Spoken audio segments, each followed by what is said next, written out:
साथियों नमस्कार। स्वागत करते हैं आप सभी का आपके अपने यूट्यूब चैनल 69,000 शिक्षक भर्ती उत्तर कुंजी प्रकरण के साथ मैं आपके बीच में पुनः एक बार उपस्थित। आज दिन भर आपके बीच में किसी भी प्रकार से कोई वीडियो रिलीज़ नहीं की गई, कोई चीज़ें जो है वीडियो के माध्यम से नहीं बताई गई। तो आज आपके बीच में संपूर्ण घटनाक्रम और आज कोर्ट रूम में क्या हुआ उन सारी चीज़ों के साथ जो है बिंदुवार चर्चा होगी। तो बने रहेगा वीडियो के अंत तक। और हमारे जितने भी साथी हमसे जुड़े हैं उन सभी साथियों का जो स्वागत करते हैं हम कि कुछ विशेष जानकारियाँ हैं और आप लोग वीडियो के अंत तक जुड़े रहिएगा। चीज़ें क्या हैं बिंदुवार स्पष्ट करेंगे, एक एक प्रकरण पे एक एक चीज़ पे बातचीत होगी। तो सबसे पहली चीज़ तो आज सभी को पता था कि आज आपका मामला लगा हुआ है और प्रदेश के हर एक साथी आज अपने इष्ट देव से प्रार्थना कर रहा था कि भगवान हमारा जो है आज प्रकरण जो है टेकअप हो जाए और जो चीज़ें हैं उस पर जो है हमें कुछ निर्णय और कुछ पॉजिटिव चीज़ें देखने को मिले तो थोड़ी राहत भरी सांस ली जाए। आज बिल्कुल चीज़ें आपके फेवर में रही और चीज़ें जो है वास्तव में आज लगा कि नहीं, आज आपकी दुआओं में बिल्कुल जो है वो पावर, वो शक्ति है और हमें अपनी मेहनत पे जो है भरोसा था। तो उस कड़ी में जो है आज आपका मामला टेकअप हुआ। क्या हुई संपूर्ण घटनाक्रम बातचीत करेंगे। तो सबसे पहले मैं अधिवक्ताओं के पैनल जो हमारी तरफ से थे उनमें हम बात करेंगे। तो डॉक्टर LP मिश्रा साहब, आपको इनके विषय में कुछ बताने की ज़रूरत नहीं, पूरा प्रदेश जानता है। उनके साथ डॉक्टर जयदीप नारायण माथुर साहब रहे और उसके बाद अमित सिंह भदौरिया साहब। ये हमारा पैनल रहा जो प्रदेश में टॉप मोस्ट पैनल के साथ हम हमेशा उतरते हैं। उसी पैनल के साथ आपकी टीम जो है आज उतरी थी और पूरी तरीके से, पूरे लगन से और पूरे मन के साथ जो है हम जुटे थे। सुबह ही आपके मामले को जो है मेंशन करा दिया गया था और इसके बाद मेंशनिंग के बाद जो है संभावनाएं जो है वो सुनने की बढ़ जाती हैं। तो हम भी पूरी तरह से टकटकी लगाए थे कि आपका मामला जो है ज़रूर टेकअप होगा। और उस कड़ी में जब आपका मामला टेकअप हुआ तो उसके बाद सरकार की तरफ से सरकारी अधिवक्ता माननीय AG साहब भी उपस्थित रहे। हमारे अधिवक्ताओं द्वारा जो है स्पष्ट किया गया, हर एक पहलू को जो है बताया गया। जितने ऑर्डर्स थे माननीय सुप्रीम कोर्ट के ऑर्डर्स और भी जो भी थे, जो भी एक एक बिंदु थी, सारी चीज़ें जो है बिंदुवार उनको बताई गई। हालांकि कुछ देर पहले वायरल हुआ था ये कि बस सुनवाई हुई तुरंत डेट मिल गई, ऐसा अन्य टीमों द्वारा जो है बताया गया, जो कि कोर्ट रूम में कोई मौजूद ही नहीं था। सीधी सी बात मैं बता दूं, कोर्ट रूम में हमारे अधिवक्ता के अलावा कोई अधिवक्ता मौजूद नहीं होते हैं। लोग पता नहीं कैसे झूठ बोल देते हैं और झूठ बोल करके फिर फेवर लेते हैं। हालांकि नज़र तो आया नहीं अभी तक कोई, अब बीच में नज़र आके कहते हैं कि हमारे अधिवक्ता मौजूद थे, ऐसी बातें आती हैं। जबकि हमारी जो टीम के अधिवक्ता के अलावा वहाँ किसी प्रकार के कोई अधिवक्ता मौजूद नहीं थे।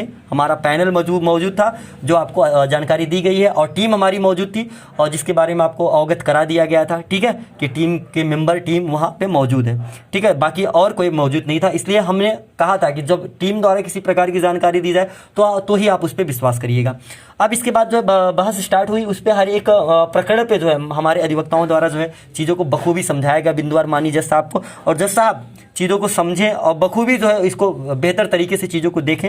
इसके बाद जो सरकारी अधिवक्ता थे उनके द्वारा जो है डेट लेने की कोशिश की गई, डेट मांगी गई, जिसमें लेकिन एक बार पहले जो है माननीय जज साहब ने कहा कि हम 15 तारीख की डेट दे देते हैं और उनके द्वारा कहा गया कि 15 तारीख की डेट दे दी जाती है। लेकिन जिस पे जो है सरकारी जो अधिवक्ता थे उनको रजामंदी नहीं हुई, वो उनको लगा कि नहीं, हमें और समय चाहिए, थोड़ी सी तैयारी, हमें और समय दे दिया जाए।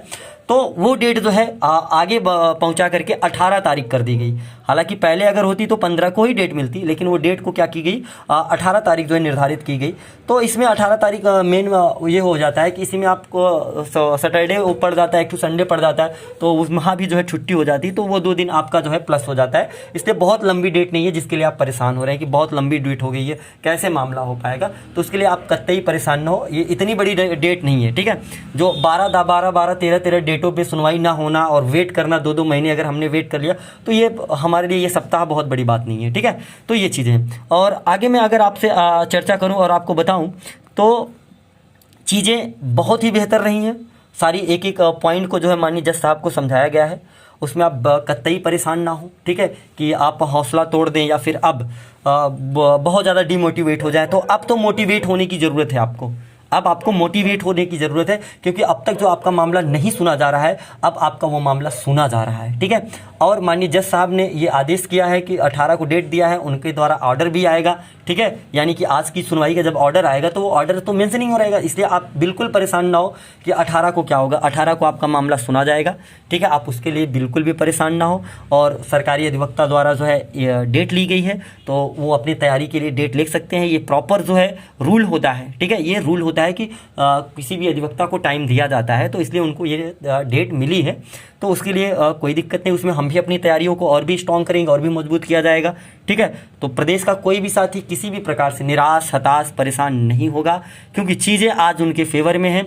जो इस प्रकरण पे हम परेशान थे कि हमारा मामला टेकअप नहीं हो रहा है, तो आज मामला टेकअप होने से थोड़ी सी राहत की सांस हम लोगों ने ली है कि जो फाइल छुई तक नहीं जाती थी, पड़ी की पड़ी रहती थी, वो फाइल जो है छुई गई है। हालांकि इतना होने के बाद कुछ लोग हैं जो इसका श्रेय खुद लेना चाहते हैं। ये कहते हैं कि हमने किया, भैया ठीक है कोई बात नहीं, आप ही श्रेय ले लो, कोई दिक्कत नहीं है, आप ही बन जाओ। लेकिन किसी भी दोस्त या किसी भी भाई के साथ किसी प्रकार की कोई भी झूठ न्यूज़ नहीं।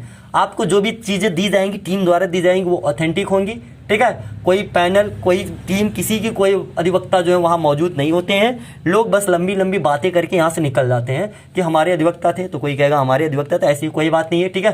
टीम द्वारा जितने हमारे पैनल रहते हैं उसके अलावा आज तक कोई मौजूद नहीं हुआ, तो अब क्या मौजूद होंगे, ठीक है। अब जब हियरिंग हो रही है तो भले ही लोग डंका बजाएं कि हम मौजूद थे, हम मौजूद थे, बात अलग है, ठीक है। तो ये संपूर्ण जानकारी हमने आपको दे दी है। किसी भी प्रकार की और भी समस्या होगी तो आप कमेंट बॉक्स ऑन है, कमेंट बॉक्स में आप अपने सवाल रख दीजिएगा। जो भी चीज़ें होंगी उस पर चर्चा हो जाएगी। हालांकि अब कुछ साथी परेशान होंगे कि सर कोर्ट रूप में याची वाची वाली बात तो नहीं की आप लोग, याची लाभ दीजिए या तो भैया ये स्टार्टिंग है। इस यहाँ यही किया जाता है कि आप पहले चीज़ों को समझाएंगे माननीय जज साहब को, और बाकी माननीय जज साहब उस चीज़ पर निर्णय करेंगे। उनको भी समझने को मौका चाहिए, वो भी तो समझेंगे, क्योंकि ये प्रकरण उनके संज्ञान में पहली बार आया है ना। तो इसके पहले तो कोई और जज आपके मामले को सुन रहे हैं, तो वो उनके संज्ञान में बातें हैं, तो उनको भी तो चीज़ों को चाहिए कि अब कुछ साथी कह रहे थे कि सर याची लाभ की मांग कर लीजिए तुरंत। तो भैया ऐसे तुरंत थोड़ी ना हो जाता है। 1 मिनट में आपने कह दिया कि याची लाभ की मांग कर लें, हम याची लाभ की मांग कर लेंगे, ऐसा नहीं होता, ठीक है। एक प्रॉपर रूल होता है, नियम होता है, उसका एक बेहतर तरीके, जिस तरीके से कहना चाहिए वो चीज़ें माननीय हमारे अधिवक्ता महोदय इस चीज़ को समझेंगे। इसलिए हम आपके और हमारे कहने से ये चीज़ें नहीं हो पाती हैं, ठीक है। उसका रूल होता है, हर चीज़ का चीज़ होती है जिसको माननीय जज साहब डिसाइड करेंगे कि आपको याची दाब देना है कि क्या करना है, ठीक है। तो इस विषय में आप बिल्कुल भी कतई बहुत ज़्यादा परेशान सोचिए मत, ठीक है। तो कुल मिला जुला के सीधी सी फैक्ट बात आपके फेवर में चीज़ें हैं, आप बिल्कुल परेशान ना हो। अब आप राहत की सांसें ले सकते हैं कि नेक्स्ट हियरिंग जो है वो आपका होगा। नेक्स्ट हियरिंग आपका, अगर महादेव ने चाहा और सारी चीज़ें पॉजिटिव रही, आप सभी भाइयों बहनों का साथ और सहयोग रहा, तो वाकई दोस्त इस प्रकरण को वहाँ तक लेके जाएंगे जहाँ तक हम लोगों ने मतलब सोच रखा है, दिमाग में और दिल में जो बैठा रखा है कि इसको निस्तारित करके हम आज नहीं तो कल प्रकरण को जीत लेंगे। तो दोस्त उसी जज्बे और उसी जुनून के साथ लगे हुए हैं कि प्रकरण को अंत तक पहुंचा दिया जाए और वहां तक लेकर जाएं जहां आप बेसिक का हिस्सा बन सके।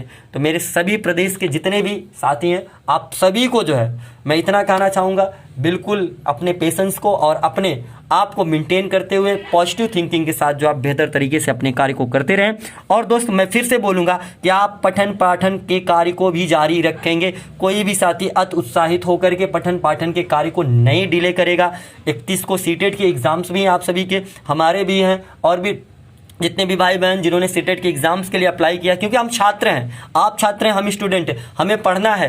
तो जो साथी पढ़ने के लिए जिन्होंने फॉर्म अप्लाई किया वो अपनी पढ़ाई को कंटिन्यू रखेंगे भैया, ठीक है। पढ़ाई के साथ किसी प्रकार की कोई कमी नहीं होनी चाहिए। हालांकि कुछ साथी हैं उनको थोड़ा सा बुरा लगता है, हमारे अग्रज हमसे बड़े हैं, जैसे शिक्षा मित्र बंधु हो गए, तो वो कहते हैं कि साहब हमारी पढ़ने की उम्र जो है थोड़ी सी स्किप हो गई है, तो आप क्यों बार बार इस चीज़ को बोलते हैं। तो दोस्त भैया हम ऐसा अपने अनुजों के लिए कहते हैं और अपने साथियों के लिए कहते हैं जो अभी पठन पाठन कार्य से जुड़े हैं, जिनको पढ़ना है, तो आप पढ़ाई को भी कंटिन्यू रखेंगे और इस लड़ाई को जारी रखेंगे। ये लड़ाई हमारी जारी रहेगी, इसमें कहीं से कोई कमी आपको देखने को नहीं मिलेगी। ये मेरा वादा है आपसे, पहले जो वादा किया था अब तक निभाई जा रही टीम द्वारा, आगे भी इस वादे को हम निभाते रहेंगे, कहीं से कोई कमी नहीं मिलेगी, ठीक है। तो मिलूंगा मैं किसी विशेष प्रकरण, किसी विशेष जानकारी के लिए।